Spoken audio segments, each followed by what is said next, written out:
What is up, guys? Mzilla 1954 here, back with a brand new video, and today I'm here with another movie review on Ishiro Honda's The Human Vapor. Let's get straight into it. The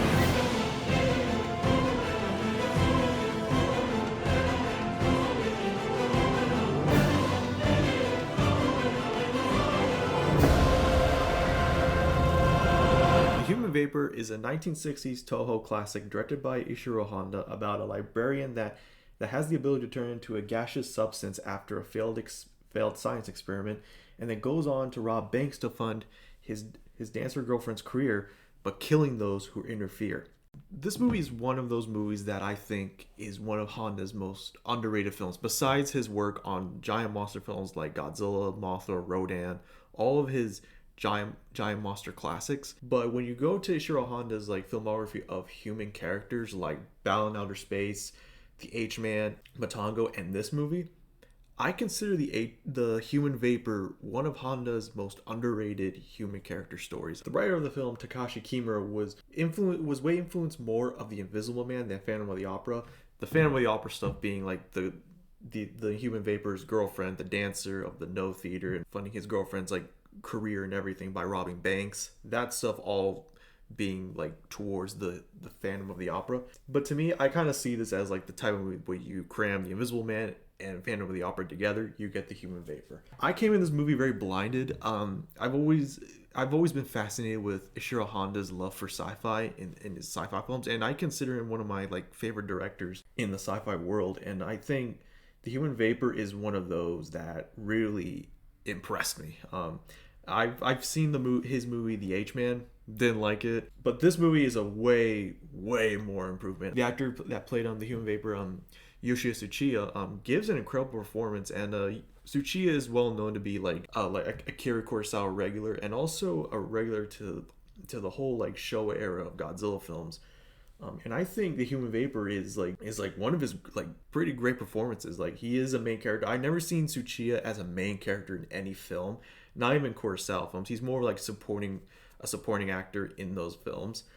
But Tsuchiya really shines in this movie, and he does an incredible job playing this very villainous and broken character in this movie. And the whole cast does a good job, but I think Yoshia Tsuchiya's performance stands out the most out of all of them. The first act, I'm not gonna lie, it is pretty slow, but just when you enter the second act, it starts to pick up, and it gets really good, and you're left very entertained. You're left with a story that, although there are parts that tend to not make sense, but you're still engaged to the story. When you watch this film, you feel like you're watching a Universal monster film. And that is what I loved about this movie the most. As someone who's a huge fan of the Universal monsters and is a massive fan of The Invisible Man, seeing this movie directed by one of my favorite sci-fi directors, Ishiro Honda. And I think what Honda's movies in sci-fi is everything that plus the Godzilla films, all the human characters stand out.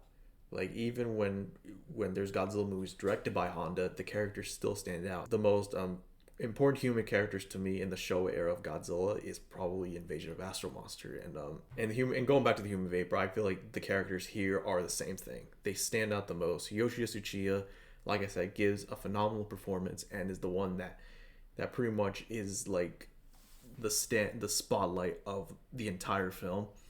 And plus, the special effects, obviously done by the GOAT Eiji Tsuburaya. The special effects done for the Human Vapor and the gaseous scenes where Tsuchiya turns into the Human Vapor is very well done, well crafted.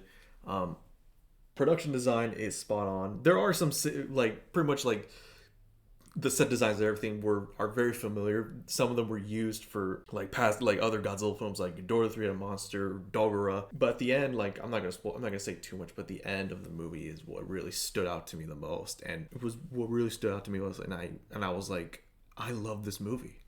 And it truly is one hell of a ride. And when you put the Human Vapor in one of Honda's human character movies, I would put the Human Vapor on second. The first being Matango, and last is the H-Man. It's not really talked about that much.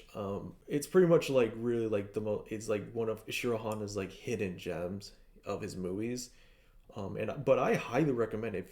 If anyone who's watching is a fan of sci-fi films and Ishiro Honda's work, or even a Godzilla fan, if you ever want to get into Ishiro Honda's work, I would definitely start off with this movie. And plus, later this year there will be a Human Vapor Netflix show coming out in late 2026, and I'm very excited. And I'm very curious to see that take on that. And it's gonna be a show, so I'm very interested. What I don't know the cast, crew, or director. I don't know like who's behind that show. I just figured that out like 3 days ago. But I'm very excited. Obviously, I will be watching, and I hope like one towards like before that movie, before that show comes out, or during the show, like a lot of people will get to know like the first adaptation to the Human Vapor, obviously being Ishiro Honda's film. But anyway, that was my movie review on the Human Vapor. Like this video if you enjoyed it, comment down below what you think, share this with your friends, whoever, share this video, like, subscribe, and I'll see you guys in the next one. Goodbye.